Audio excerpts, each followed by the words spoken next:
The haunts are moving tonight. They're restless. May I introduce myself? I am Hallow Ian. In just a minute, I will be joined by the Scare Factor to discuss haunted attractions from all over the world. You're listening to the Hallow Ian Horror Pod, an extension of the Hallow Ian Horror Hour. You can watch the show on Tubi, Plex, SCCTV 28, and YouTube. Make sure you rate and review, or else. You can support the show by joining the Graveyard Gang on Patreon. The links are in the description. So join us now in Fright House Station, Dark Hour, or Hell's Gate for a haunted house party. There will be food, and drink, and ghosts, and perhaps even a few chainsaws. You're all invited.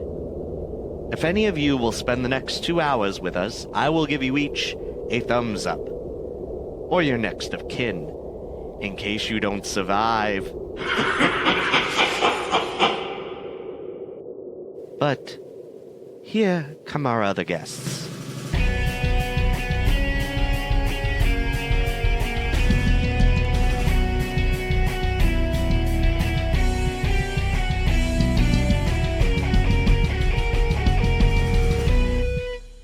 Hello everyone, this is Hallow Ian, and I am here with our friends from Scare Factor. We're going to be talking about haunted attractions today. So with me, I have Brian. How are you, Brian? I'm well. How are you? I am doing great, thank you. And then I have Tyler and Nora on one line. Hello. Hello, hello. Hi. And then Derek and Jody. Hey, how you doing? Hello there. Excellent. And then last but not least, we have Nick. Hi. So I would love to just dive right in and have you tell us all about Scare Factor and what you all do with touring around haunted attractions around whatever region it is. I'm familiar with your North American stuff, but maybe you do more than that.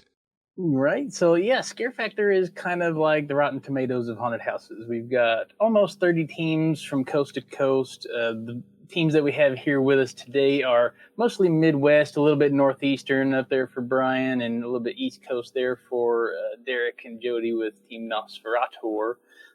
But Nicholas is here in the Midwest with us in the Ohio Valley region.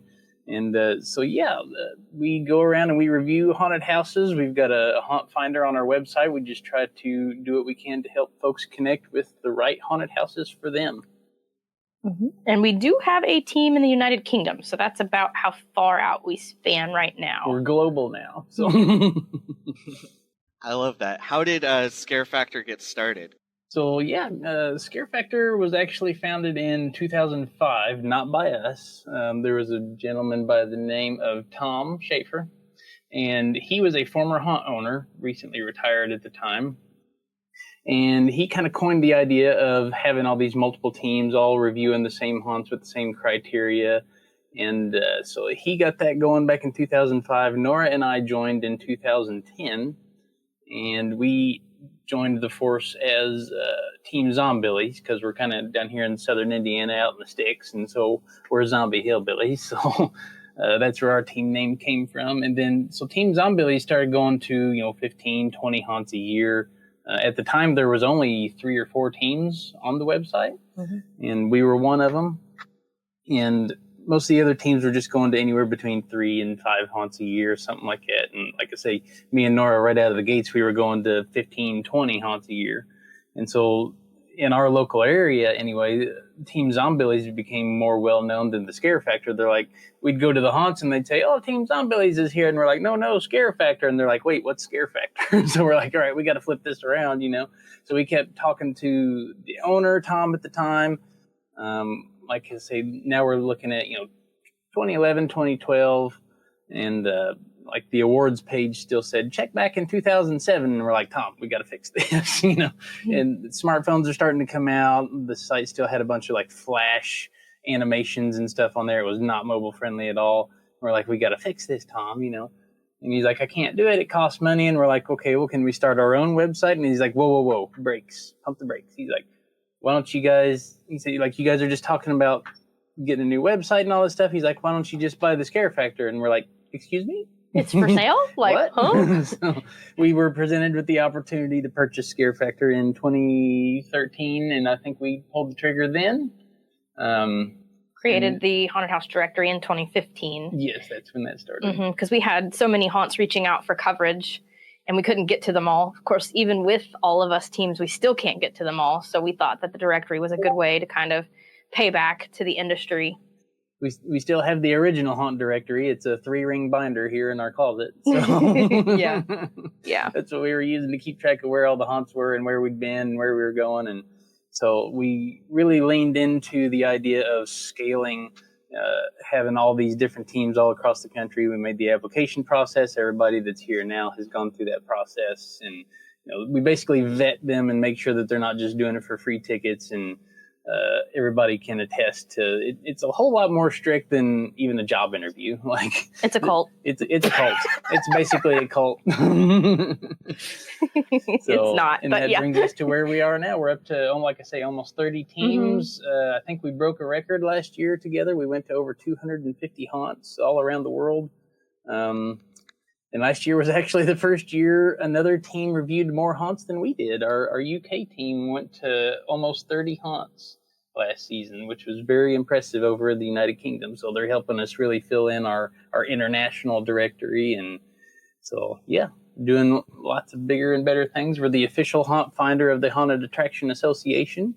So that's a nice little accolade to have. And we're just trying to connect people with the correct haunted houses for them. That's great. So do you have a team? Our show airs locally in Seattle, as well as being on Tubi, Roku, and Plex. And then we have this new podcast, and that's how we get to interface with you all. But is there a local Pacific Northwest focused Scare Factor team? We actually do have one. She's not with us for this particular interview, but her name is Tiffany with Team Terror Techies. She's one of our veteran teams as well. She's actually got some haunt experience also, working in haunts and management, and so does, I think, Brian, and maybe Nosferatu also has, Derek with Nosferatu also has some management experience. So, and Nicholas has actually worked in haunts. I think we're the only ones on the show here that have not actually worked for a haunted house directly. So, but yes, the Seattle team does do some very good coverage in there, as well as right across the line into Canada. So very good representation out in your neck of the woods. And you said it was Terror Techies. That's a perfectly suitable name for this region, seeing as how we have so many tech workers in the area. Yep. Yeah. So why haunted attractions? What drew you all into this? I would love origin stories for everybody. I'm going to let Nora lead off on this one, because I actually was one of the ones that I was like, why in the heck would I spend my hard-earned money to have somebody scare the living crap out of me? So yeah, I had to give Tyler an ultimatum. Yep. So I was born right around Halloween on October 25th. So my parents would do like Halloween birthday parties for me, and I just started liking spooky stuff. And when I was 5, my aunt won a Dracula doll. Well, he was a vampire, and I named him Drac, out of a claw machine for me, and I carried him everywhere like a baby doll. And I just started liking scary things at that young age, started watching Stephen King. When I got into high school, I started reading Stephen King, and I just, no matter what I would do or go see or whatever, I couldn't get enough of it. So that's kind of how I got into this. I would scour the parking lot after high school looking for people who had their license and beg them to take me to a haunted house. And I found a lot of people that actually would. They just wouldn't go in with me. So I think I actually went into my first haunt when I was 12. And my goal was to make it all the way through, and I did. While I might have had my eyes closed, it still counts. I made it through. So, and then when I started dating Tyler in 2007, I was like, hey, it's almost October. We're going to go to haunted houses, right? And he just gives me this funny look. And I'm like, no, seriously. That's all I do in October is go to haunted houses every single weekend. And he's like, well, I've never been to one and I have no desire to go. Like, I don't get it. I don't get the point. Well, she was describing it to me like, these things, they scare the crap out of you and all this. And I'm like, why? What's the fun in being scared? I didn't get it at the time. And so, yeah. But I took him to my favorite local haunt, Baxter Avenue Morgue. and because I knew he's going to like this. And he came out grinning from ear to ear. And since then, he's been hooked line and sinker. So that's kind of how we got into it. Mm-hmm. Yeah, that's pretty much it. I didn't even I didn't even watch horror movies at the time or anything like that. Like I would get legitimately scared by watching that sort of thing. And I was very sheltered before Nora, I guess you could say. But yeah, absolutely. Getting in there and experiencing the rush of success after you get out of a haunted house, that's a huge dopamine hit, And then, so yeah, it becomes very, very addictive. And then once you go through so many of them, like we still get scared in every single one. Don't get us wrong. But once you're used to knowing that, you're not going to get hurt, there's no real danger involved with haunted houses. Now you can start appreciating the set design and the artistry involved with the costuming and the makeup and the character development with what all the actors can think of to say to you while you're going through, and waiting for the next original line to catch you off guard, and all those are very, very rewarding. So, and something very interesting real quick is that Nick, Derek, and Jody and Brian have all worked inside of a haunted house, and Tyler and I haven't. Yeah. So sorry, he said he already mentioned that. So. I stepped away for a second. She didn't hear me say I'm that. ADHD too, so I might go over some stuff twice. That's all good. That's all good. Hey, Brian, could you share your origin story with why you enjoy haunted attractions so much? Yeah. So my origin story is I mean it's nothing short of a villain's origin story, right? So when I was a kid, and I mean like 4 or 5 years old, my folks would come over to my grandparents' house on Saturdays and Sundays, and my grandmother really loved spooky stuff, and I don't really know why, because it didn't seem to scare her. She didn't seem to she always thought it was so corny and stupid, but she just watched it incessantly. Scary movies, Ron? Gotta watch a scary movie. If you remember the show Tales from the Crypt, that was one of her favorites. So here I am at 4 years old watching Tales from the Crypt, and the Crypt Keeper, hello kitties, right? And it was a lot of fun, and it spooked me when I was 4, but I kept watching, and something about it was just scratching the right part of my brain, I think, at that age. And here's a lot of the Crypt Keeper is a lot of my origin story as well, so I definitely appreciate that. Yeah.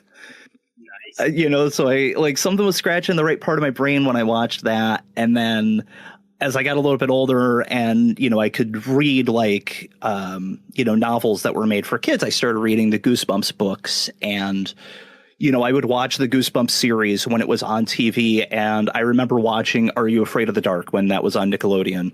And there were all these shows that were very horror themed, and they were all just they spooked me and they scared me and they gave me the chills, but they were all just hitting something that I couldn't put my finger on. And as I got older in high school, I remember we did a unit on Edgar Allan Poe in high school. And so we read The Cask of Amontillado, and I was just so hooked.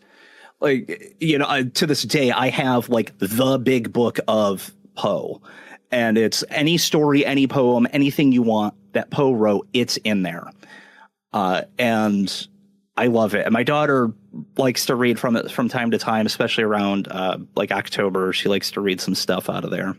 So, a lot of the stuff starts culminating. And then I want to say it was my junior year in high school. I took this class it was an English class, and it was about how to write movie reviews and how to critique movies. So you learned about how a movie is made, right? You learn about the cinematography, and you learn about the set design, the lighting, and all these technical things that are going on in a movie that most people aren't thinking about.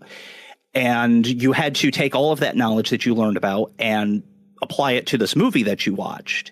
So we watched a couple of films. We watched something with Denzel, which I don't remember what it was, but it was a good movie. And then one of the films we watched was a Hitchcock film. And I'm going to get roasted by everybody on the internet. I am not the biggest fan of Hitchcock. I don't think he was that good of a director. I know he had a cameo in every one of his films. I don't think he was that good of an actor when he had his cameo. Come at me, internet. I don't like Hitchcock. Thanks over here. But like there were parts of that were like scratching the right part of my brain, and it's like it keeps snowballing, and then at some point I thought to myself, like, why don't I just go act in a haunted house? That could be a fun seasonal job. So I started looking around, and it just happened to be the right time of year that I started looking around, and I found one local to me, and they were like, hey, we're doing auditions in 2 weeks. Why didn't you fill out this application and come by and audition? So I did that. And I mean, if I got the role, anybody could get the role. I'm not that good of an actor. But it was a lot of fun, right? To learn how to develop this character and to learn how to get into this otherworldly sort of character. When you put the costume on, you totally become somebody else. It's your normal 9-to-5 self just totally leaves when you put the mask and the costume and all this stuff on. And especially when you see yourself in the mirror. So that was a lot of fun, and learning how to manage your energy throughout the night and all these things. And, and then one day it just turned into like, I can't act anymore because my schedule got wonky. And now here I am writing about haunted houses, and I'm the odd one of the group because I'm always searching for like the scare. It's like, I think everybody's searching for the scare, but I am searching for just, it's nobody else can quite describe what I'm looking for. I can't even describe it, but like, I'm going to know it when I find it, and I will shout it from the rooftops. I love that.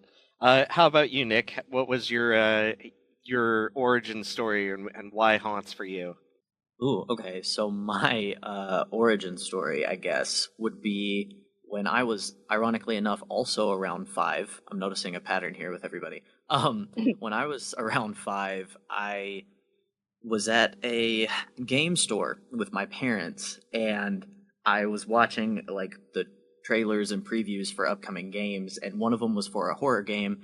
And while they were looking around, I sat there watching that trailer over and over for like maybe an hour. And so, of course, my parents were like, oh, yeah, that game looks cool. And they bought it, and then told me I was too young to watch them play it. So I was really upset and snuck and watched them play it.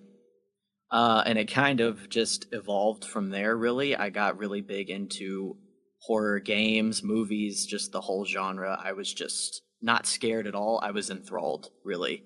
And it just kind of took off. And around the time that I turned 14, my mom was working with someone whose son worked at a haunt, and I'd never even considered that was a thing. I mean, I'd went to my first haunt when I was like 11 and absolutely loved it, and ever since then wanted to go to them all the time when they were, when it was the season.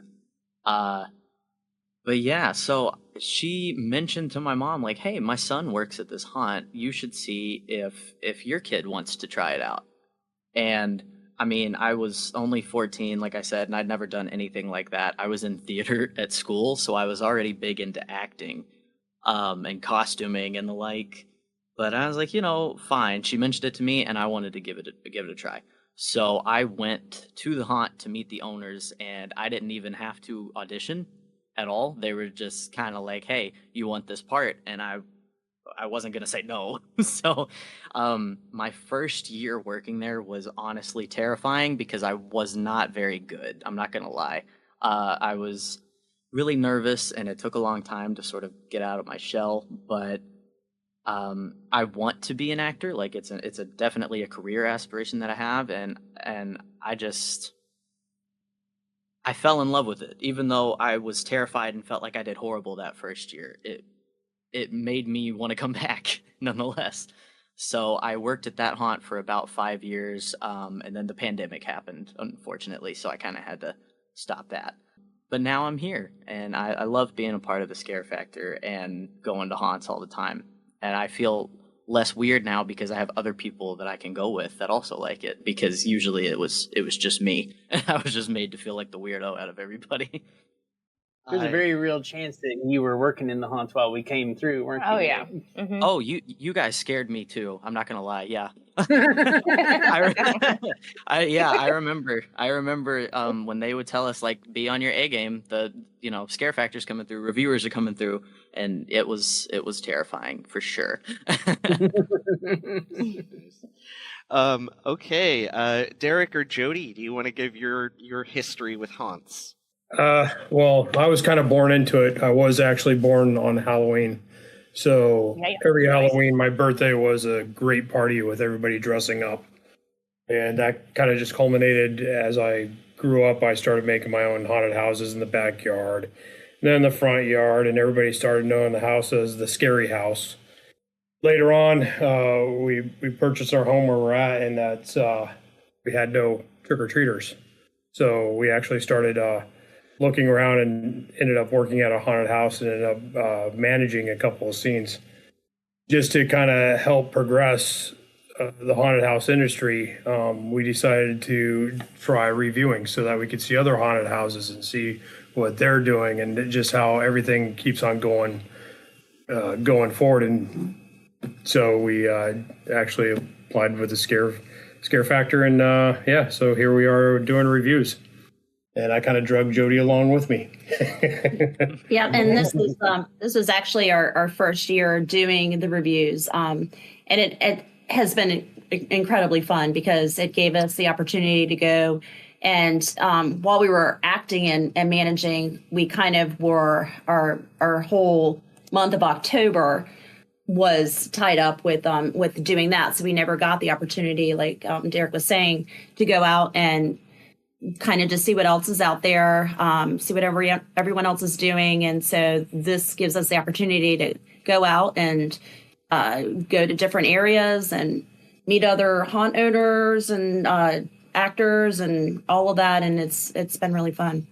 Yeah, it's a great community. It's a little niche community, as everybody knows.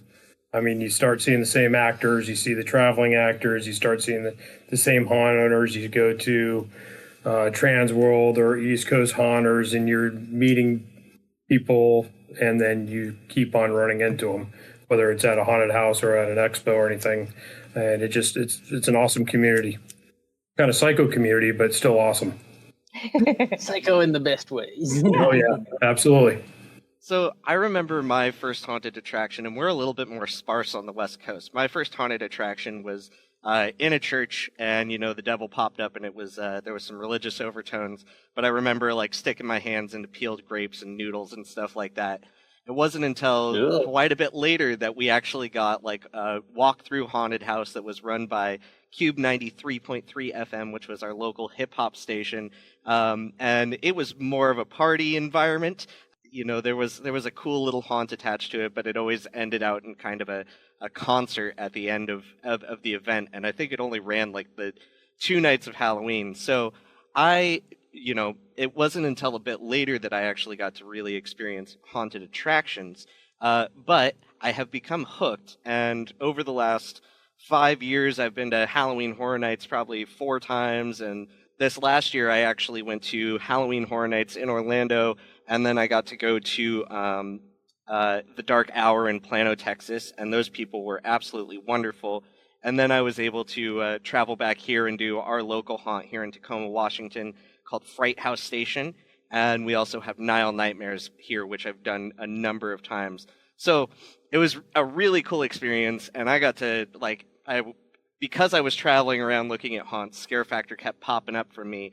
Do you all have a memory of your first haunted attraction? I know, Nick, you said you had been working at one. Was that the first one you had been to? Is there a memory of that first experience you had with a haunted attraction? Oh, yeah. So the one I worked at was actually not my first. I had never been to the one that I worked at before I worked there.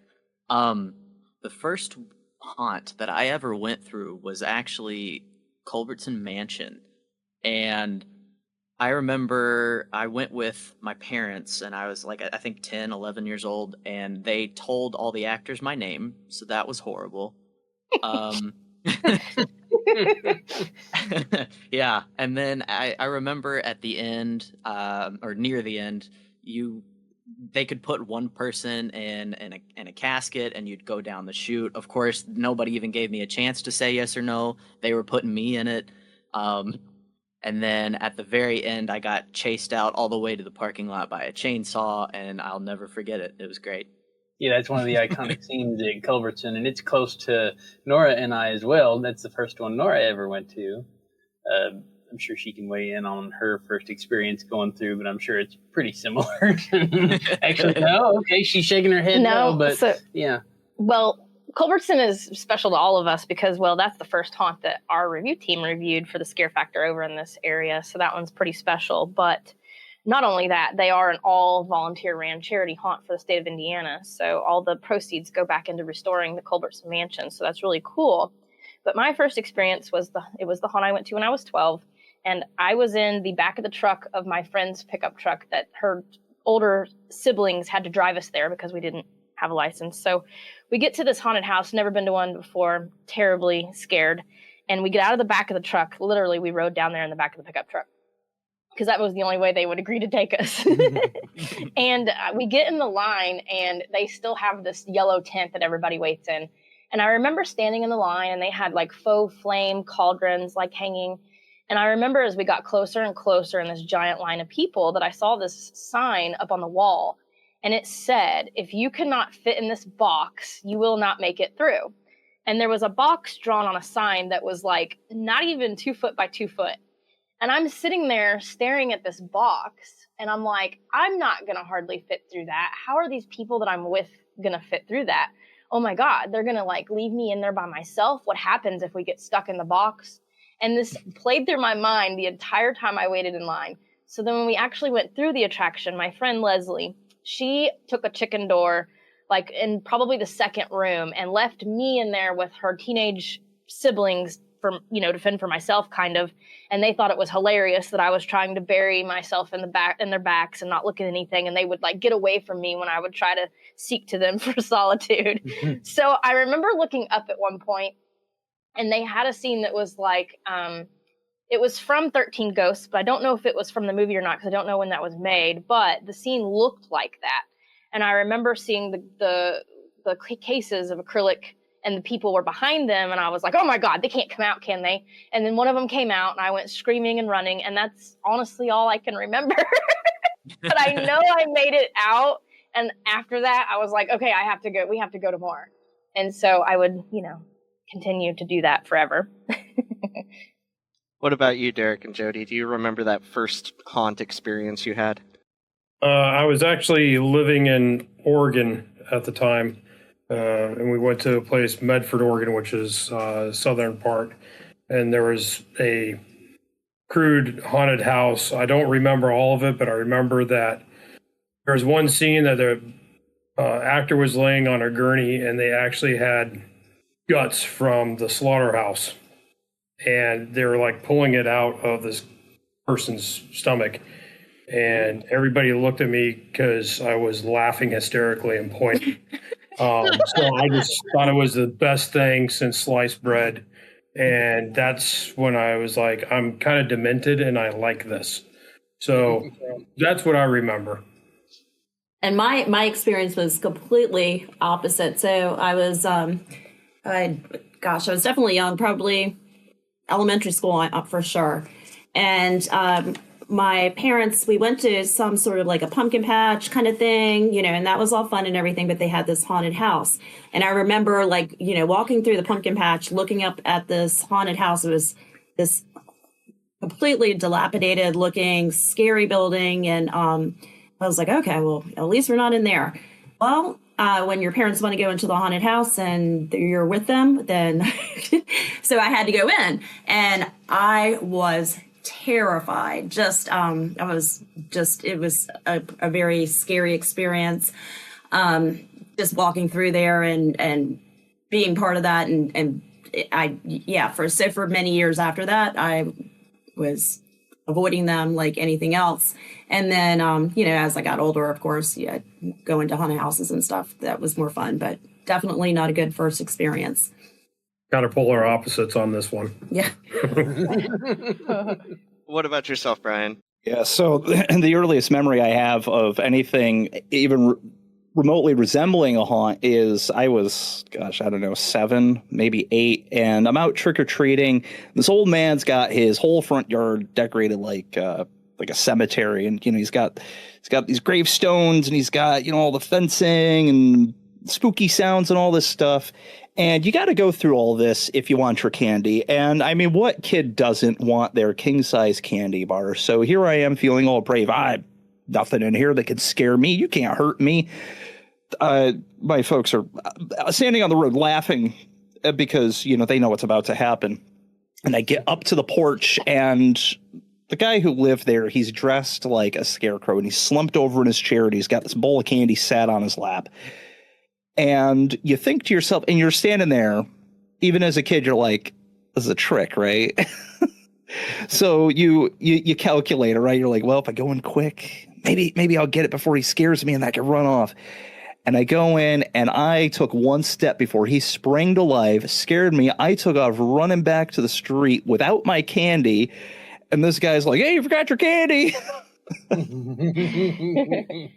That's a classic one. I love that.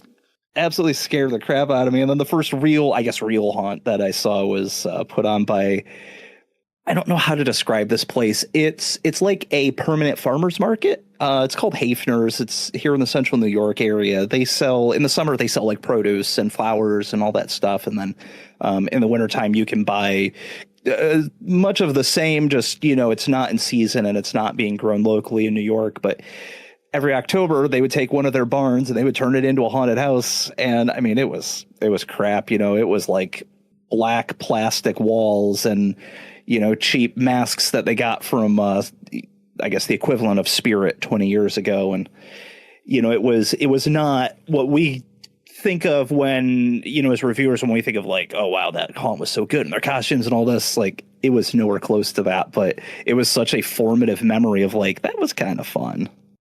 Well, that's interesting. You bring up, the different categories of haunts, right? We have home haunts. We've got corn mazes. We've got like the ride version. Are there like definitions for each of those kinds of haunts? Are there things that Scare Factor won't review, or are all of those things on the table for reviews? Everything's pretty much on the table to be reviewed. The only thing we won't, quote unquote, review now would be like a free home haunt, because there's no admission, there's no, there's an infinite value associated with the entertainment and stuff with that, so we can't really fairly review them based on our current scoring criteria. But pretty much everything else, the way we craft our review criterion is so that it equally applies to all haunts, no matter what shape and size. So, yep, we pretty much we don't discriminate. We'll review them all. And were there any categories I missed? The like indoor attractions. You've got your theme park ones, your corn mazes. Are there other categories you all would label? There's a few haunted boats, haunted caves. Get your hay rides. You got cornfields. We'll call some haunted farms if they're like kind of indoor, outdoor. They've got a barn, but also a hay ride and also a corn maze. We'll just call that haunted farm. We've seen some haunted rides, like where you'll hop on a bus, or sometimes you can take your own vehicle through. Some haunts still carry through some of those COVID style things where you drive through in your car. Haunted car washes. We've seen haunted car washes. Mm-hmm. Oh, so many haunted car washes in this country. There are a lot. I'm laughing because we'd gotten a request on the website for like, hey, could you add our haunted car washes? And there's like 873 million locations across the country. Yeah, right. I'm like, Tyler, this is all yours, buddy. Yep. I'm like, here, fill out this spreadsheet and we'll just do a bulk import. Yeah. Wow, that's a lot of haunted car washes. Do you all review like dark rides and stuff too? We haven't figured out a way to do dark rides yet. Right now, we're just kind of including those as like additional entertainment if they're at a haunted house, kind of. or like if we're going to a theme park or something like that, we'll consider that additional entertainment because they don't usually have actors. So there again, it doesn't really fall under our classification of a quote unquote haunted house. Gotcha. But we definitely love our dark rides whenever we find one. We never pass one up. Excellent. So I guess let's dive into the juiciest part of this. What is everybody's favorite haunted attraction? Oh, you're making us pick our favorite kid. Come on, that's not fair. Your three favorite. Oh, God.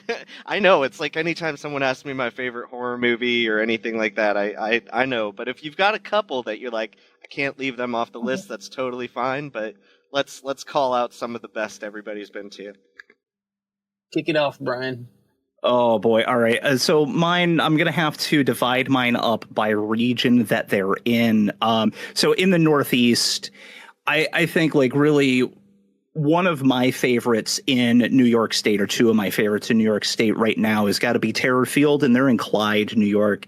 And there's no field in sight. Actually, the first time I went to review them, I made a joke about this. I was like, well, the place is called Terror Field, but there's no field. And they have just absolutely run with this. So now all of their social media, they're like, there's no field. Just, it's a name. Okay. I really love what they're doing because they're amping up the intensity. They've got really solid set builds, right? I'm not going to say they're the absolute best set builds in the industry, but they are really solid. Their actors are full of energy. They've got really good costumes that are fitting within each scene. And importantly, what they have is a love for what they're doing, right? And I think that's going to be at the core of what everybody says is like, what's the thing that really ties us together is that the people who are involved absolutely adore the things that they're doing. And I also just love that like they're taking feedback that I'm giving them and they're actioning on that, right? They said something the first year I went out about like, oh, we got a gift shop concession stand. And I was like, well, I couldn't find it. And they were like, we're going to move it so you can find it. So, that's you know, really like rewarding part of haunted houses too. Sorry to interrupt. It really is. Going back every year and they're making the changes that you recommend and they get bigger and better because of it. They get more attendance and that's super rewarding. But, yeah. And then my other favorite in New York, I think, is got to be Fright World, and they're out in Buffalo. And just one of the things that I love about them is just the sheer size of what they're doing, coupled with the fact that they have some insanely good builds. Like, I've not seen builds this amazing on this scale outside of like, you know, Universal or, you know, some huge theme park who's got the budget to really do that. So the fact that they're accomplishing that, plus they have really great actors and their costumes look good and everything they're doing is just so awesome. So I love getting the chance to go out there, but it's like a 3.5 hour drive for me. So I can't always make it every year. And then if we go further west, Chicago, the Midwest, oh boy, there's so many good haunts in the Chicago area. The three that I want to pick on, one of them is not open anymore. So everybody's heard of Hell's Gate, right? There's the haunt on top of the hill in the woods. You got to take the bus to get there. And it's got to slide inside. Yeah, it's real. It's Hell's Gate. It is like the quintessential haunted house. When you think of a haunted house and all of the stereotypes that go with that, it is Hell's Gate. You know, and like the owner, John LaFlamboy, he's a great dude, and you know he does all sorts of cool stuff within the industry. So it like that is such a good one. Plus their storyline is amazing. I love everything they're doing. Evil Intentions, before they left the Casket Factory, oh boy, what a show they had. Wow, that place was so good. I'm personally terrified of mannequins, and there's a big room full of them. That room is effed up. It really is. We were talking to the owner after we came out, and I'm like, look, man, it's all super cool, and I love what you're doing, and it's all spooky, but like, I'm afraid of mannequins, and that I pooped myself in there. And Brian, they made that 3 times the size in their new location. I am not surprised. And the owner goes, I can't even go in there to work by myself with the lights on. It's so creepy. And then a shout out here is Terror Roulette. And I loved just what they were doing because they took the idea of a walkthrough and they kind of flipped it on its head. You can now have multiple groups doing different things at the same time, and your throughput goes just way up, because, the way that they tell their story is not linear in the same way that like Hell's Gate or Evil Intentions or any other haunt is. They bring you into a room and they separate you off into groups, and it's all supposed to be based on your group's fears. So you tell them like, hey, Brian's afraid of mannequins and Nora's afraid of spiders. And so they take you to the rooms where those things are going to be happening if they can cater to that fear. And so what's great is, they can take 2-3 groups and send you off into 3 different rooms and then play Ring Around the Rosie. And now you have 3 groups who never see each other, and you have the same throughput as a linear storyline. And I love what they did. I really wish they would come back. Yeah, what about you, Tyler and Nora? What do you like? Well, Brian took mine. I was going to put a vote in for Hell's Gate. That one's. I got. You got to go with number 2 now. I've got a real soft spot for Hell's Gate. So I'm going to deflect to Nora while I think on a runner-up. Ooh. That's what about Eloise? Oh God, Eloise is pretty intense. I'm still going to defer to. You're going to defer to me. I consult with my sources. My ultimate favorite remains the Haunted Hoochie at Dead Acres, and yes, there's haunted hoochies inside. It's intense. It's in your face. You see things in that haunted house that are meant to push your buttons. If you get offended easily, don't go there. People like us that are very twisted and morbid just laugh and have a hell of a time through there. There are some very rated R scenes and some graphic stuff in there. I don't know how much you want me to say on this podcast. Hey, this is an explicit podcast. You can go for it. All right, so just not to give too many spoilers away. So if you don't want spoilers, fast forward. But they do cut a guy's nuts off and hold them over your heads, and he is naked. I don't know how he does it in the middle of October, but it's wild. I know what the gag is. I can ruin it. So it's well, I know, but how does he stay warm is my question. That He's I don't actually know. naked. That I don't know. They also have some crazy effects that other haunts don't do when it comes to like illusions. So they have a graveyard, and it used to be completely upside down. So like when you would look up, all the tree roots would be what were towering above you, and it was very upside down cemetery. Cool, yeah. Yes. And they take you under the sea now, where there's really nasty mermaids, and like a shark comes out and grabs you, and it is a full touch haunt, and that you don't have an option to not be touched. So if you go, be prepared to be touched. But it's not like super, super aggressive or anything. I think a lot of people go there expecting to be like manslaughtered, and it's not that. It's more of like just a lot of touching and a lot of rated R language, scenes, stuff like that. But we have been going to the Hoochie since 2010, and every year I go, I just absolutely love it. They're balls to the walls there, and it's a awesome time. So I've done some conferring with my sources here, and I think I have a couple that I can throw out there. And so since Hell's Gate's not on the table for me, Brian's got that one. My next runner-up would have been our favorite outdoor haunt, and that one was Terror in the Corn out in Denver, Colorado. That one was pretty darn close to an hour long. I think maybe an hour long. I think they have almost 200 actors, and they call it the Mile of Mayhem, I think, because it's almost a mile long, and it's a little bit indoor, outdoor. But anyway, they do so many people out there too. It's incredible. I think they've done over 50,000 people in a season for the past few years, and so like it feels like it's a little bit of a mega haunt, and like there's the chance that they can do conga lines and stuff, but they do so good at keeping everybody separated. You don't feel like you're in a conga line, even going through corn mazes and through their their indoor haunts.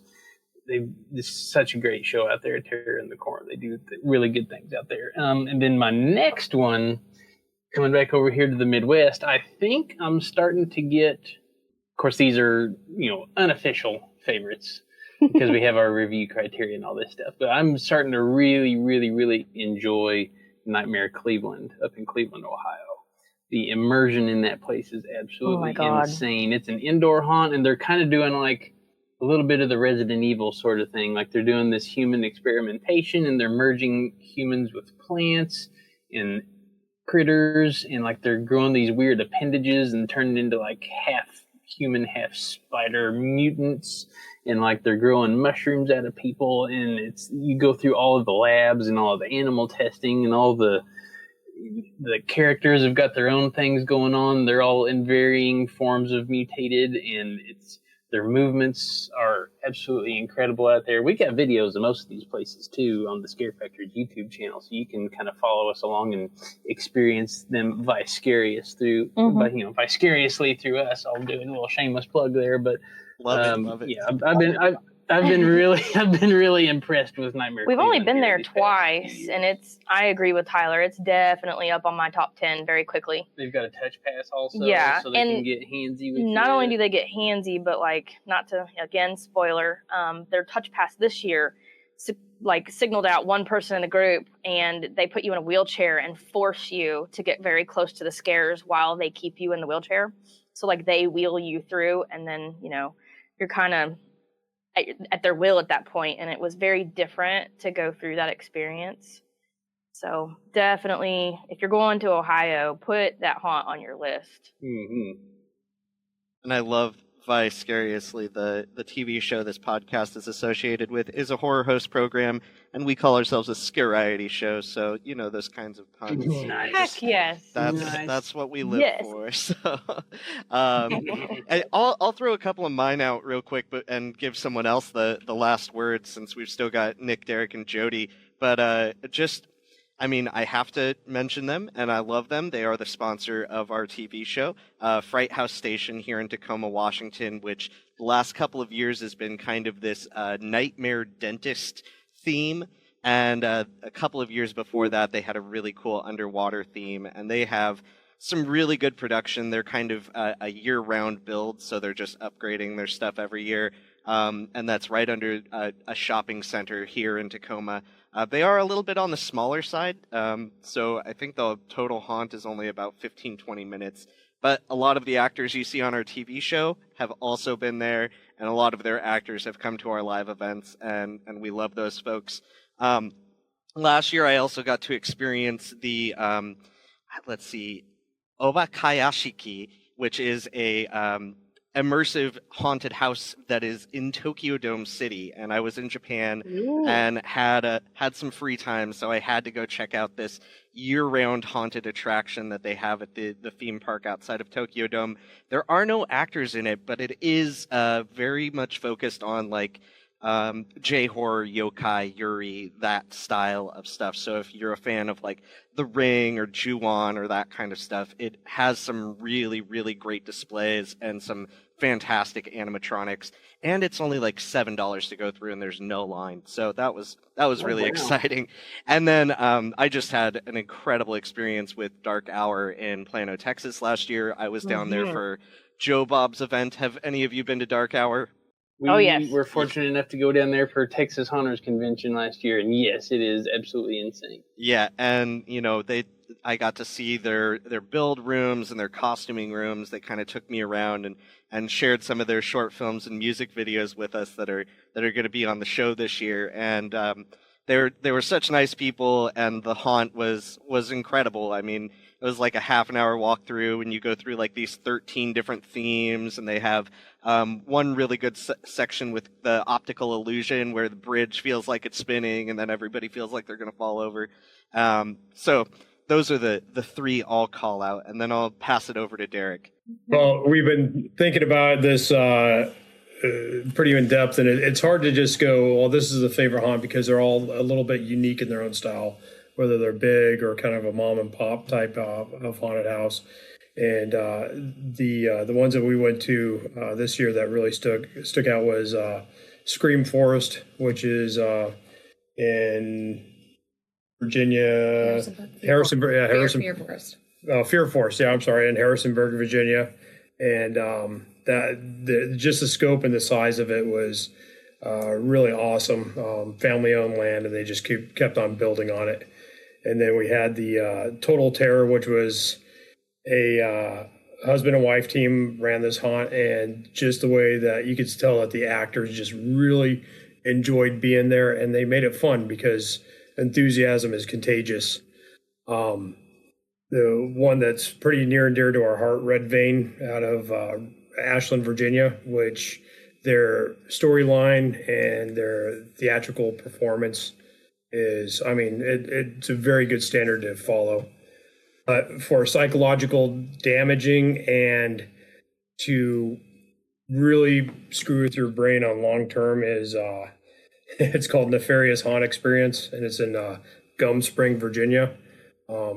Yeah, when I say psychologically damaging, we showed up and they go, well, yeah, the trail's over there. They hand you a flashlight and you went.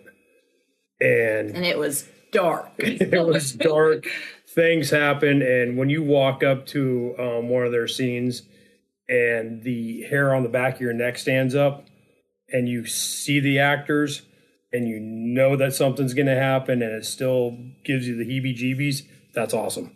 So that was a lot of fun because it was a different level than the typical jump scares or the loud sounds or the horns or anything. I mean, this was just, we went with Brad and Faith from Team Living Dead Duo, and the YouTube video doesn't even do it justice at all. It was. I was gonna say, I remember watching their video and I was thinking, "Holy crap!" Isn't that the one where Brad ends up on a cross? Yeah, and what you didn't really see was they were pouring gas at the base of the cross and they're flicking matches at it. Yeah, oh my gosh, yeah. Got crucified at this haunted house. I actually got kidnapped, and I was like, I didn't even know what to do. I was just like, okay, because it just was terrifying me so bad. And then I met the actor later on, and I'm like, you? She's like, hi, how you doing? I was like, are you kidding me? I mean, it was very psychologically twisted, which I absolutely enjoyed. And Nick, how about you? Any favorites or ones you want to call out? Oh, for sure. There's so many. This is obviously a hard question for everybody. But one I've really enjoyed the past couple years is Nightmare on Edgewood in Indianapolis.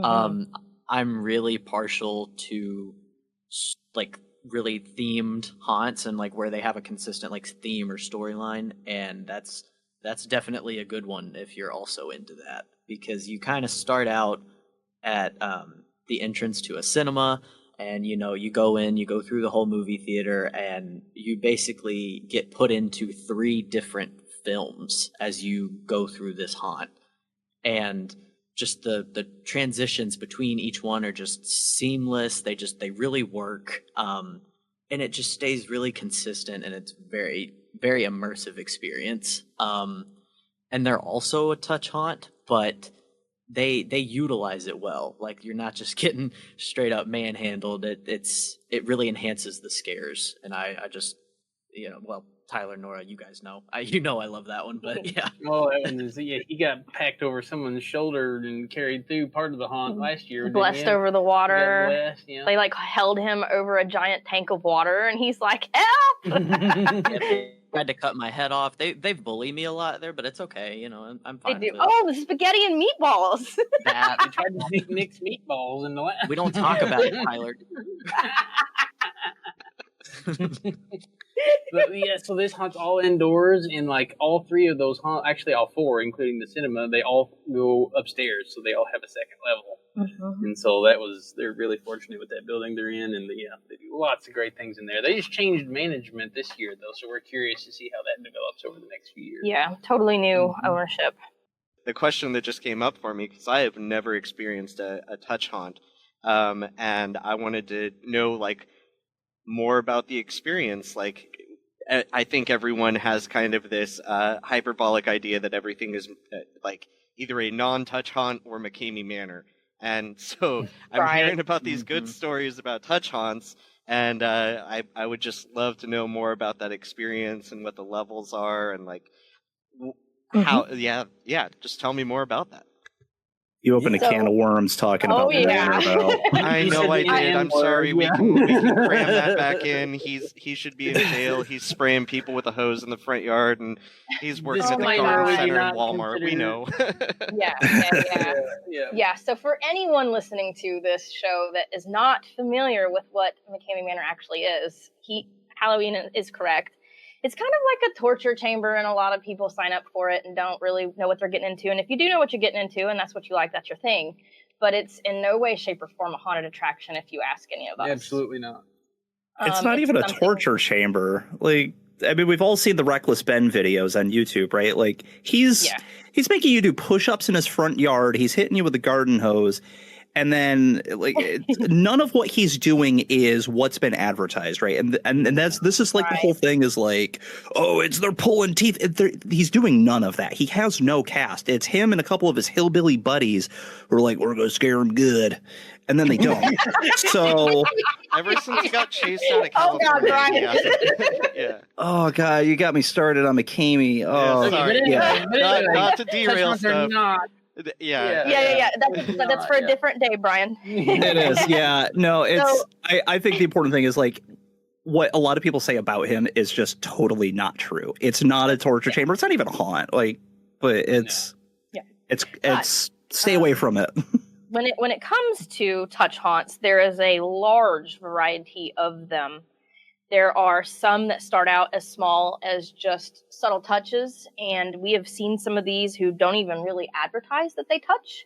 Next thing you know, you're walking through and somebody's kind of gracefully grabbing at your hair or, They're grabbing really at your ankles. the ankle grabbers. You walk around a table. These are actually some of my favorites because when you're walking through a dark hallway and like you're trying not to touch the walls that might shock you and something just grabs a hold of your ankle barely, that really makes you go, what the fuck was that? Like, it just does.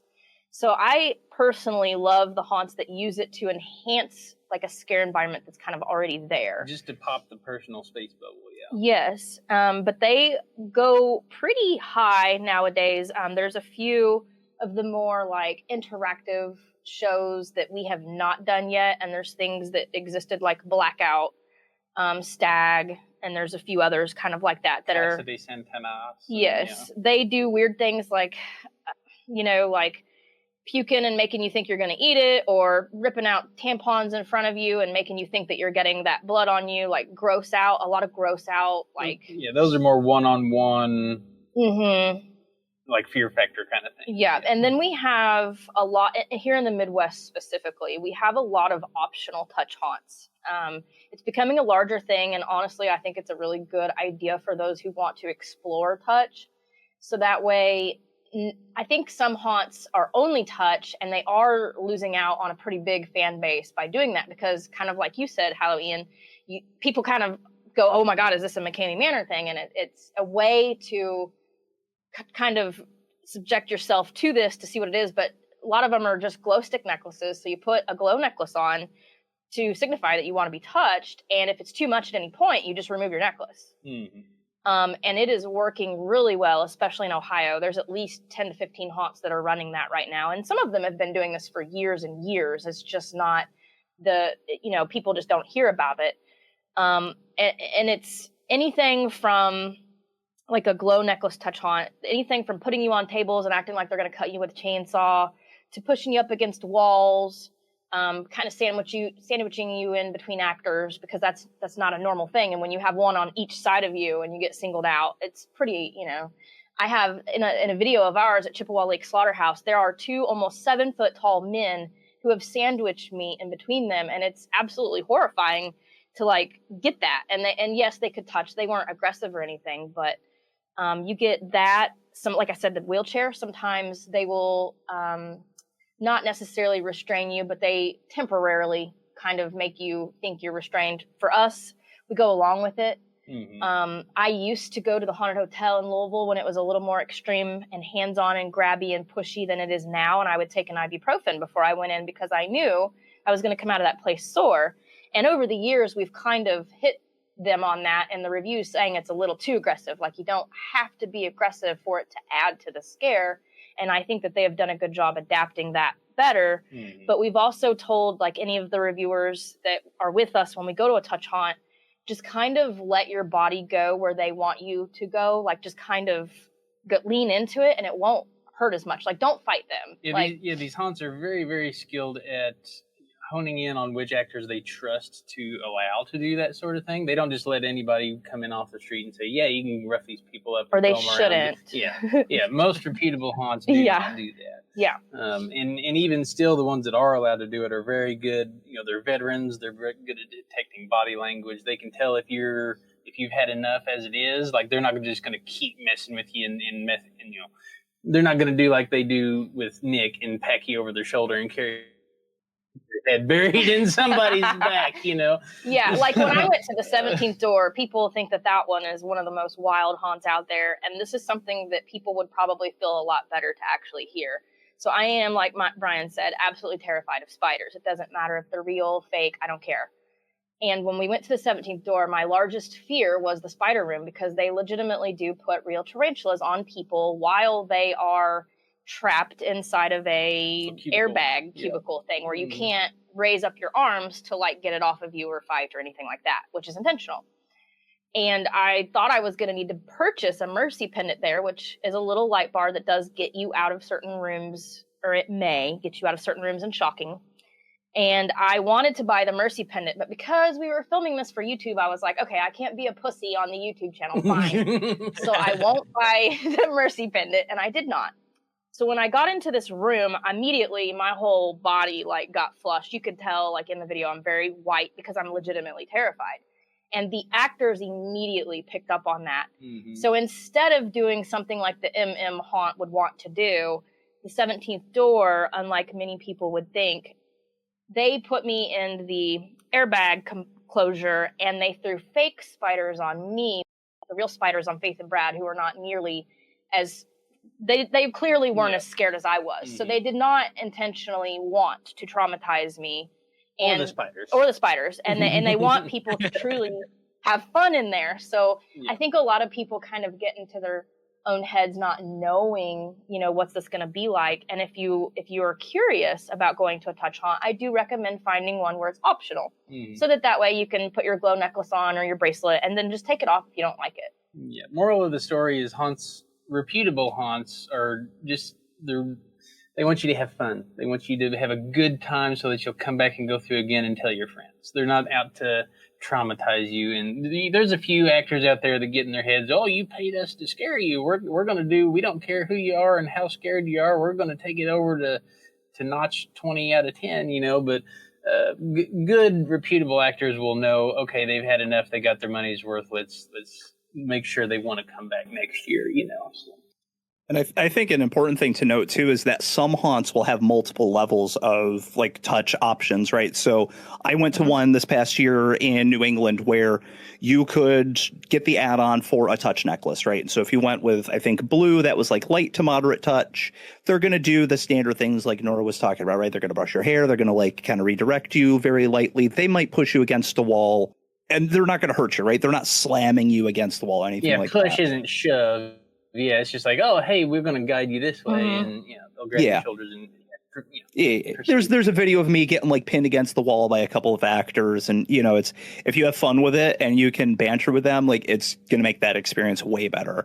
And then you can upgrade to the higher tier if you want. If you think like that wasn't enough for me, you can go to the next highest one, and that's more aggressive touch. That's full contact. They're not shocking you. I don't think they are. I don't know. I didn't do that one.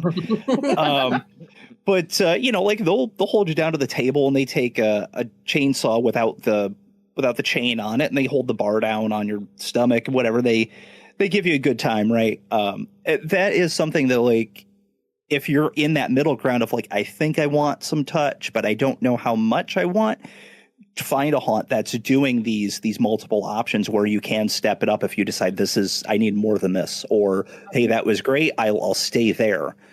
And then the other thing I wanted to say is, while you were on the topic of extreme haunts, you're talking about Stag and Casa de los Satanas and all this other stuff. Like there is one that they're not operating right now, but it is when people think like extreme haunt, this is the pinnacle of extreme haunts, and it is the Victim Experience.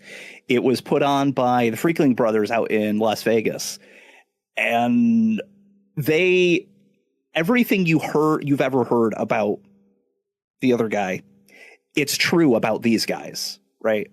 They actually have a psychiatrist on staff to counsel you when you come out because you will be traumatized. Oh, wow. It's bonkers. And Tyler and Nora, like, you guys know people personally who want to do it or who have done it.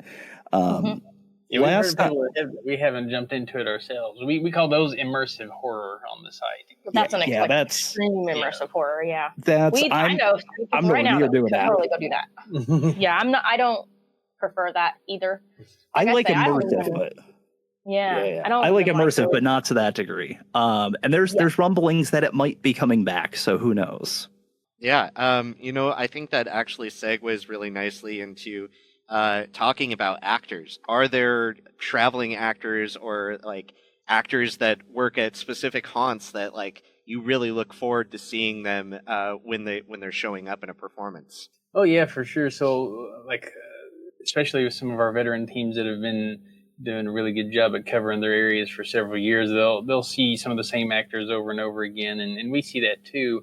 Traveling actors is I don't know that I would call it a thing, but it's not like a huge thing. There's groups of actors that will make themselves out for hire, and they'll just kind of go around and work for haunts as third parties and help fill in whenever they have off nights and things like that. Like I say, they're not super common, but that's a cool thing to talk about though too. Is since we're affiliated with Haunted Attraction Association too, that's something they're developing, is trying to create like a centralized like training that traveling actors can all do. And so if they did want to start, or actors from one haunt wants to go work another haunt, if they're slow, things like that, then they all know that they've been trained on the same standards and the same safety and all that sort of thing too. So that's going to be interesting to see how that develops. But yeah, we do definitely love returning to some of the same haunts over and over again, so that we can see some of those iconic characters that go above and beyond every year. We like seeing Sharky and Slider Jesus when he was at Hell's Gate. Like, Hell's Gate's got some of the most iconic characters, I think, out of many haunts. Fluffy and Boona, and all those guys. Yeah, we could go down a whole rabbit hole talking about some of the best characters we've seen from all around the country. But yeah, there's definitely some good ones out there, and we always enjoy seeing them every year. I'll just press the question: Are there like just a few you want to call out of like your favorite characters you've seen? I didn't. So I'll go back to my first haunt that we glazed over it a little bit earlier in the podcast, but one of my favorites, I'll never forget him because he was the very first actor I think I ever saw in a haunted house, and he just left such an impression on me. And it was his real name's Lucian, and his character was Dr. Warren Vanderdark was his name, at the Baxter Avenue Morgue down in Louisville. And he's not at that haunt anymore, but so yeah, they would take you into this room, and it was kind of like a morgue autopsy room sort of area, and then they'd shut the lights off, and then like 3 seconds later they'd pop them back on, and this guy would be standing right in front of your face. You had no idea where he came from, and he's got the curled up mustache, and he's got like a tuxedo kind of outfit on, almost like a funeral director sort of vibe. And then he'd be like, "Welcome to the Baxter Avenue Morgue," that sort of thing. Very calm and creepy. Oh my gosh, yes. And that's where he would introduce that they're a touch haunt. And they'd kind of, do the brush your hair, the shoulder thing to one of the people. And he'd make sure he told you, at no point can you touch any of the actors in the haunt. Well, you might be thinking, well, that's not fair. Well, life's not fair, and he'd have this whole creepy thing that he do the whole way. Mind you, he hasn't been in this haunt in like 10 years, so Tyler remembers all this. Oh my God, this is burned into my memory. I'll never forget it. And so just that creepy, like I say, funeral director vibe, classic haunted house. I'll always have a soft spot in my heart for Warren Vanderdark, the original Warren Vanderdark. Yeah, they have a new character now, which he's doing good really too. Good too. They're just different. Yeah. One of the characters I'm going to shout out is actually a clown. We do see a lot of clowns, but I love them when they actually act well. And this clown is Noodles from Wicked World Scaregrounds. And Noodles is a slider, and Noodles can also slide with a chainsaw.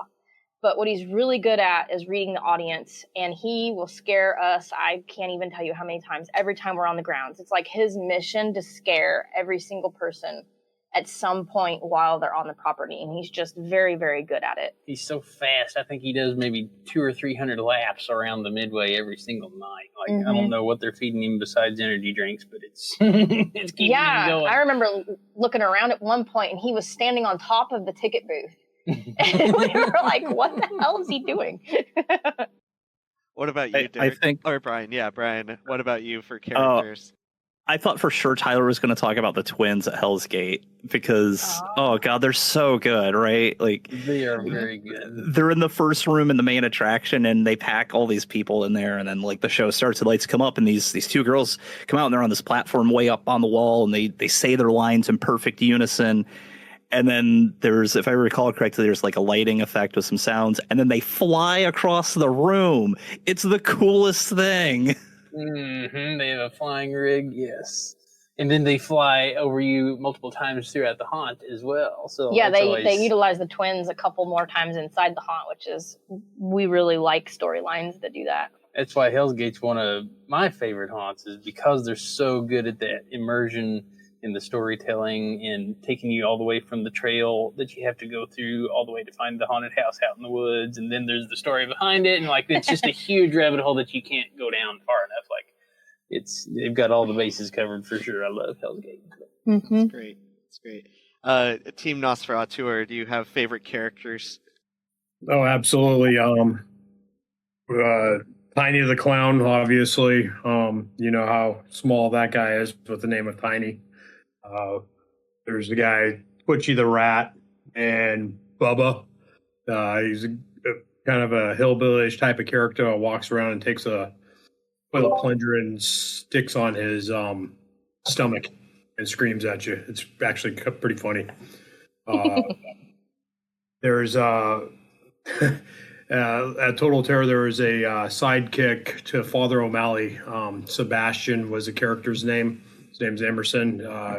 Great energy. Really brought a lot of life to the scenes. And then Father O'Malley also doubled at another haunt where his name was Sammy. And yeah, that guy is an insane actor too. Very, very good method actor.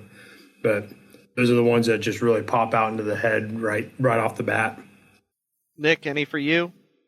Oh, that's really tough because I've seen so many really great characters at haunts, but I'm not gonna lie, I don't know if I can pick out anybody in particular because I don't think I've been to enough haunts like consistently yet.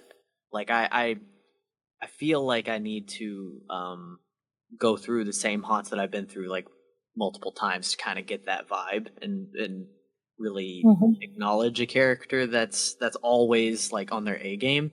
But now that I'm with the Scare Factor, I'm going to get that opportunity a lot more. But yeah, for the time being, I don't know if I have that's totally a specific answer. Yeah. So I guess that leads to our next question. What are you looking for in a haunt? Like, is there a certain scare that like really gets you going? Is there a certain like kind of atmosphere? I know we've talked a lot about like story and stuff like that, but is there like one thing that really makes or breaks a haunt experience for any of you? It's funny you ask because I don't know, a couple of years ago this exact question kind of came up on Reddit in the haunted attractions subreddit. And I had replied with something along the lines of like, I have no idea what exactly it is, but I will let you know when I find it. And I think that still kind of holds true for me in the sense that like, I can't really articulate what exactly I'm looking for. And maybe like these other guys can, but there is just something that I'm going to know it when I find it. And I think it's going to have a lot to do with a really, really well-written storyline. I will echo that and say that, I don't think there's any one particular thing, but all of those things add up to one particular thing. And the closest word I can think of to summarize it would probably be immersion. Just the suspension of disbelief and creating the environment that you can let yourself go into. Like, to believe that you're in that world that they're creating for you, and not seeing the cracks. Not seeing. If you go through and you've got the haunts with blackout walls and that sort of thing, and I pick on black walls all the time, but like to me, if I can go through and I can see that you've just painted a wall black because you don't want me to see it, and you're trying to create artificial darkness, like that's seeing the cracks, that's seeing where it's seeing the edges. But like if a haunt is truly designed well, and the detail is in the walls, and I can let myself believe that that's real, and I just walked into something that was existing before any of us got here, then that to me is the suspension of belief that allows me to be more scared by the scares that they're providing, and the actors and the animatronics and all. I can agree more that those are more scary and more real when everything else around them is feeling real also. So I'm going to say immersion. Yeah, and to jump on that, it's not so much what is the perfect scare you're looking for, it's what ruins the scare. Like Tyler said, if the immersion is off, if you can see skin around the eyes and the mask is not properly fitting or anything, that just takes away from that experience. So to say, is there a perfect scare for me? It's a perfect scare if it's not subtracted from any of that immersion. Mm-hmm. I agree with it. You instantly know there's a human behind that mask, and that's not a real monster when you see the skin around the eyes and behind or the mouth doesn't move, and it looks cheap. When you're talking through a mask like this and you can't understand what they're saying. Tuck the neck in. Make sure to tuck the neck in. That's like a big thing. Yes, that's important. Yeah. That's a big one. Or don't smoke. Don't smoke before you start acting, or have some really bad food that you can smell over everything else. Yeah, please don't. So don't eat garlic and curry right before I act. Oh no. Your room is specifically like calling out, like if you're trying to be the room where it's like a scary Thai themed room, then maybe eat your curry then. Mm-hmm. Right. That would fit in perfect, right?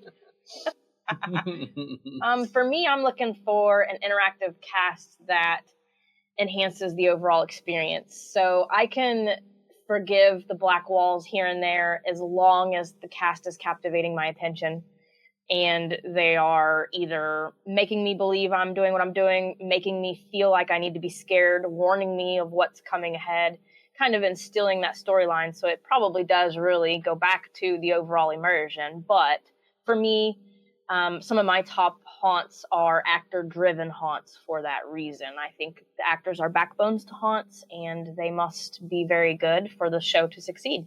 Absolutely. Without actors, haunts would be museums. So it's definitely a combination of the scenic immersion combined with the actors for the full haunt experience, for sure. And real quick on like scare factor, because we have our categories that we score on, and for scare factor, for me, like when I'm going through a haunt, something I'm specifically looking for in this category is your double taps and triple taps is what I call them, kind of like from Zombieland. Mm-hmm. If you scare someone when they're already scared, then to me that's a double tap, and it's great when you can get those, and like Hell's Gate has added some of those that are very effective in their woods area. So if you can get a triple tap, I will literally call them out and be like, oh my God, they just got a triple tap, because I get so excited to see that, because those are some of the most strong scares that we get to see in the season. So we're definitely looking for those. And sometimes even the best actors aren't the ones that really scare you a lot. If they're entertaining, if they make you laugh, or if they have that interaction, that just makes it all worthwhile. Because like actors that are working a queue line, they can't jump out and scare you, but they can entertain you and make it memorable. Absolutely. As long as they're trying to scare first. There's a lot of actors that we've seen, they kind of try to default to the entertaining part first without trying to scare. And it's like, no, don't forget. You're supposed to be scary first, So, yeah. Mm-hmm. Yeah, Nick, was there anything for you that you really like feel makes or breaks a haunted experience?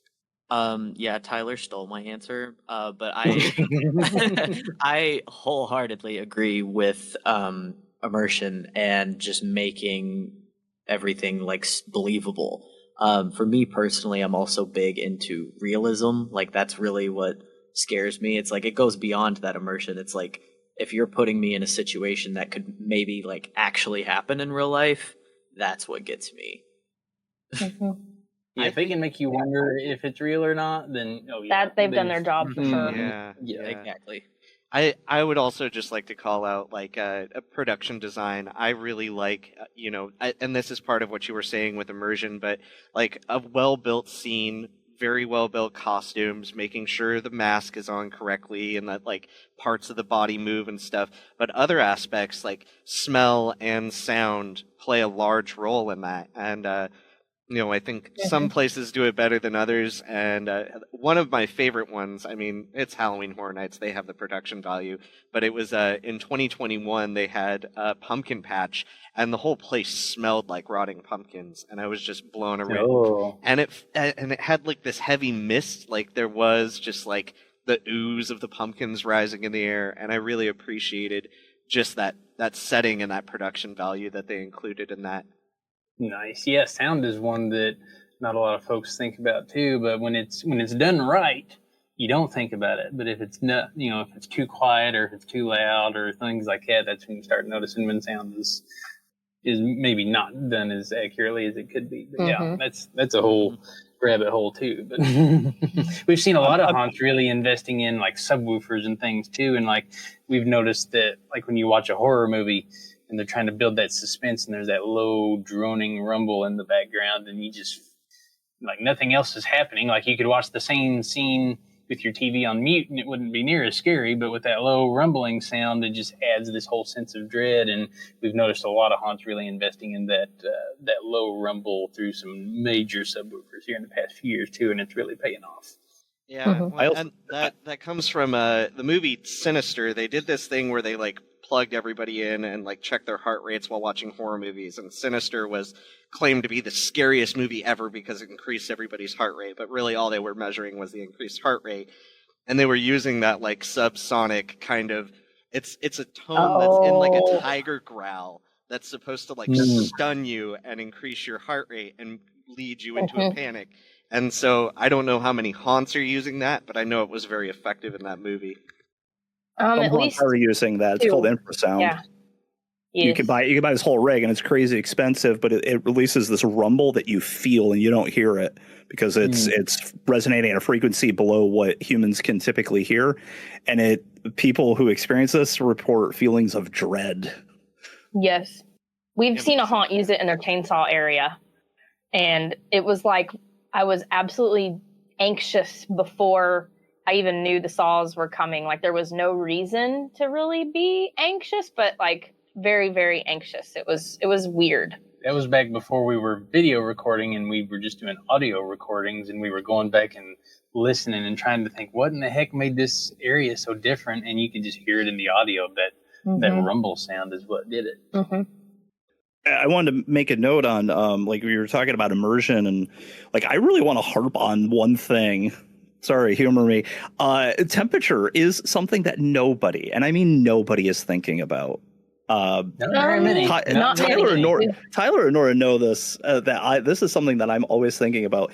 And imagine this, right? You're walking through a haunted, it's all indoors, and you come up to this set that it's a facade of an outside, right? And you see the trees and the shrubs and the outside of a house, and everything you're seeing and hearing is telling you you're outside. But there is one critical thing that's missing: the fact that you are sweating your ass off because you're indoors and there's all these lights and all these people and all the stuff, and you're dying, and you're like, I'm not outside, because if I was outside, I would be feeling that cool October breeze blowing through my hair, cooling me off right now. Like what you're doing is you're lying to me, and it's this thing that like nobody's thinking about. And I ask every haunt owner, I'm like, what are you doing to solve this problem? They're like, I didn't even know that was a problem. Walking into a freezer and it's not cold. Or getting locked in a freezer, Tyler. Yeah. I did get locked in a freezer while we were in California. A 0-degree freezer. Yep, and they actually had frozen water jugs in there, and yeah, that was 17th Store where they keep all like the animals hanging up in the freezer and stuff that you've probably seen. Yeah, that's real, and it's real cold. Well, I expect it to be cold. That's great that they actually made it cold, because I've said some nice things about HHN, but I went through a Yeti attraction that they had a couple of years ago, and it felt like I was still outside in Orlando. And there's like snow everywhere, and it still is just like 100 degrees. Yeah, it takes you out of the immersion, right? Mhm. Even if they could get like some fans blowing or something, that would, there's a lot of attractions that are not doing that. Yep. Well, you brought up chainsaws, and that led me to another question. Are there cliches at haunts you're just tired of?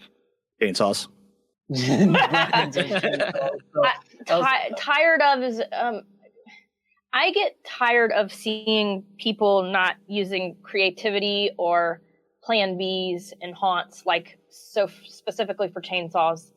There are attractions that rely on just a single chainsaw scare for their finale. And a finale of a haunt should be like a big, grand, final something crazy, so that when guests leave, they're running out extremely excited over what just happened. And that's a very long-lasting impression, is that last room. And when it's a single chainsaw and they go to start it and you hear them trying to start it and it never starts and they never come out, or run out of gas, or any of those things, you're just like, oh my god, not seriously, like come up with something else, guys. Flops, Yep. Or there's one chainsaw guy and he's chasing the other group because it's high school girls and they're actually running and we're not. So they just run right past us. But you have haunts like Haunted Hotel closer to us down here in Louisville, and their chainsaw finale has like 3 or 4 chainsaws. So like, if one guy's still out chasing somebody down the street, there's still 2 or 3 more you got to worry about, and they keep a nice rotation going, and it's very predictable and reliable. So. And it's not like a normal chainsaw chase either. We've got some pretty aggressive haunts over here that utilize chainsaws really well. They're getting to where they come at you from above you, and they also will like kind of pin you like in places with them where you can't get away from them. And while it's super annoying to have chainsaws near you, it's uncomfortable, and that's their job in some haunts, is to make you uncomfortable, because you don't want to be in a haunt and be comfortable. So they use them differently, but seeing actors that are just using them just because they're loud that's cliche. And I have a funny story about that real quick, just because we're here. But Tyler and I went to a haunted trail one night, and we were walking through the dark woods, and there was nothing going on. And this clown in this ill-fitting latex mask runs up to us and says, "Hey, there's a chainsaw over there on the ground. If I start that, are you guys going to run?" And he just stands there and stares at us. And Tyler and I look at each other and we're like, well, why don't you try it and find out? And so he does. And we both just kind of look at him and keep walking, because he's just standing there revving the chainsaw. We're both just giving him RBF as we're strolling through the chainsaw. So the most cliche thing I think we see is probably that, along with like, stuff that's just not working properly. Get out, you want to play. Phrases. The dialogue, right? You want to play? Get out of here. Where do you think you're going? Like, oh my god. Okay, I bought a ticket. That's why I'm in here. Dialogue is a huge thing. Yeah. That's actually one of our application questions, is what are some cliche phrases? Like, that's how we know if you've been going to haunts, is if you know what all the phrases are. Well, now that you've said all of those, I'm like, oh yeah, I do hear those all the time. I hear people rehearsing those. So that's incredible. How do you all feel about clowns? Are there good and bad examples of clowns? Yes. There can be. There are good and bad examples. Brian, what is it, your pet peeve? You don't like seeing them in makeup or masks. Which one is it? So like clowns, think about clowns. Clowns wear makeup. Why are we not doing more clowns in makeup? I've seen the same 12 clown masks over and over and over and over and over, and like they're all crap. Like some of them are well made and they look good, and it's like, oh cool, your art from Terrifier or whatever. Like, but like, okay, so I've seen 30. So I've seen 30 Art the Clowns this year. Like, okay, can I have an original clown? Like, even if the makeup is basic, it's far and away so much better than the same mask that every other haunt has bought from Spirit. or from whatever website they got it from. Like, God, creativity is the name of the game, people. Yeah, creative clowns are very good, but done often, no. We see so many of them where, like, if they're just being a clown because they don't know what else they can do and they just want to vent and berate people and they think that's being scary, then yes, that is very cliche and not creative and overused. Now, we saw a really creative clown last year named Puddles the Clown from Asylum X over in Fort Smith, Arkansas. Oh my God. And so we pulled into this haunt in this really sketchy neighborhood, and this clown was coming at our car down on all fours, running at us. And he comes up to the window and he puts in his McDonald's order through our window before we can even like put the car in park. We're like, oh, this is going to be fun. And yeah, that clown like scaled the walls of the building, got up on the roof. He had a chainsaw up on the roof. Like, I hope he never gets hurt, but he was doing acrobatics very well. So hopefully he's good to go. But that was a really creative clown because he just, his job was to entertain and scare. And he knew it very well. And he was definitely a scare first clown for sure. And like Noodles from that you mentioned earlier, the slider with the chainsaw. He's a clown. So like just being energetic and actually scaring first and being good at it is very, very easy to like those clowns because they are kind of universal and they can do a little bit of everything. And then once, the entertaining part, they can always tell a dad joke or something. So yeah, and there's so many people that are terrified of clowns. So a lot of haunts tell us if they don't use them on purpose, they do tell us we're going to have to figure out how to put clowns in here eventually because the customers want them. Mm-hmm. There is a very large demographic of haunted house people that are terrified of clowns. So we definitely have to accept them and embrace them as being a very important part of the haunt industry, but we can definitely make sure that we hold them to a higher standard than just, we don't know what else to do, so let's be a clown, do better than that. So. Yeah, and kind of segueing from that, how do you all feel about IP? Does that just destroy immersion for you? To an extent, yeah.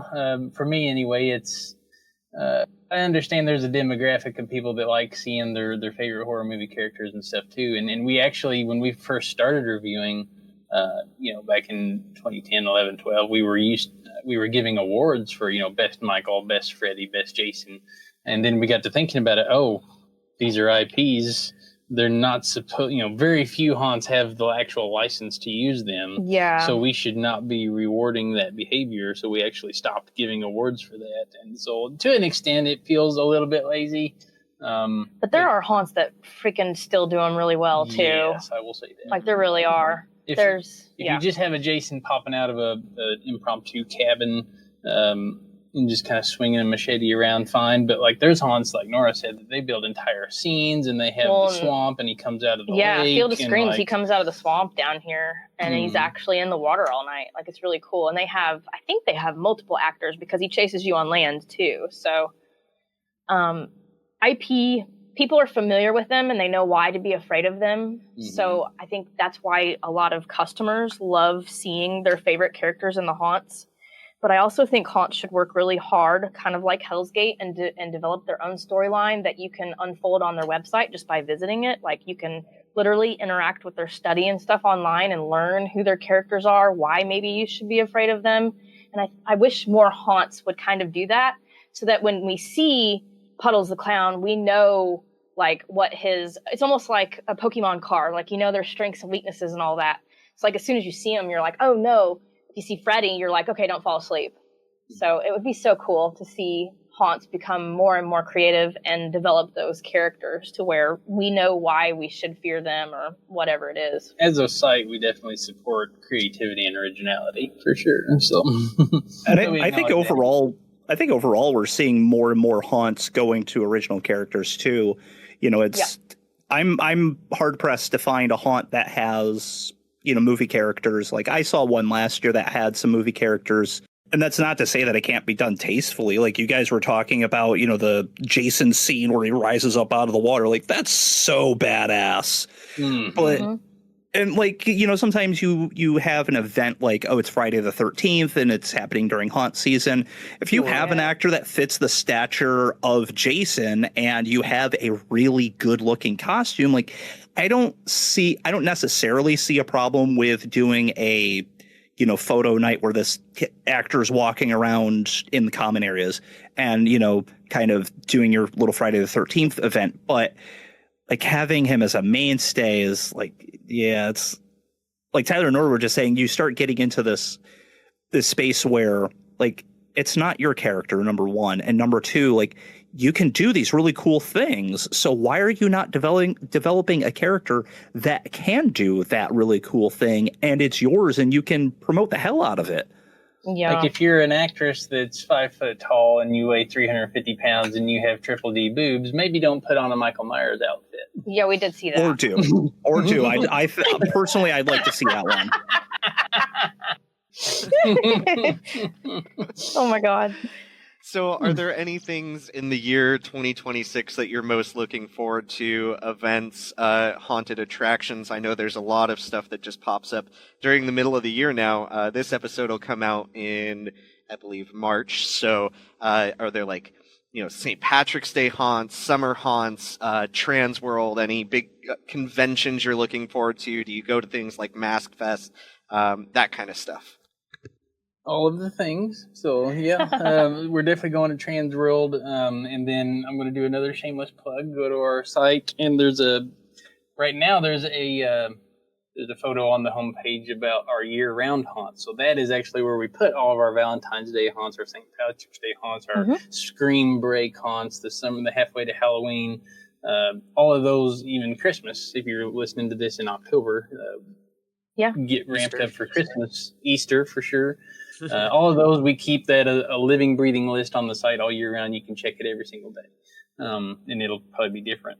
And most haunts actually change their shows for those events, just in case you've never been to one. They will re-theme, re-costume, decorate, stuff like that. So we're definitely looking forward to those and keeping those updated. But anyway, yes, aside from the conventions, this will be my 40th birthday this year, and we're going to take us a trip up to Salem in New England. So I'm really hoping we get an opportunity to go up and see Haunted Overload this year. That's Tyler's so goal. You have to go after Columbus Day weekend because that's when they open. So gotcha. Yeah. Yeah, I was going to do them last year, and it was a whole thing. Since we're doing shameless plugs. Yeah. Oh boy. Yeah. The Scare Factor has a podcast, guys. Yeah, we do. Oh, yeah. We do. I host it. Mm-hmm.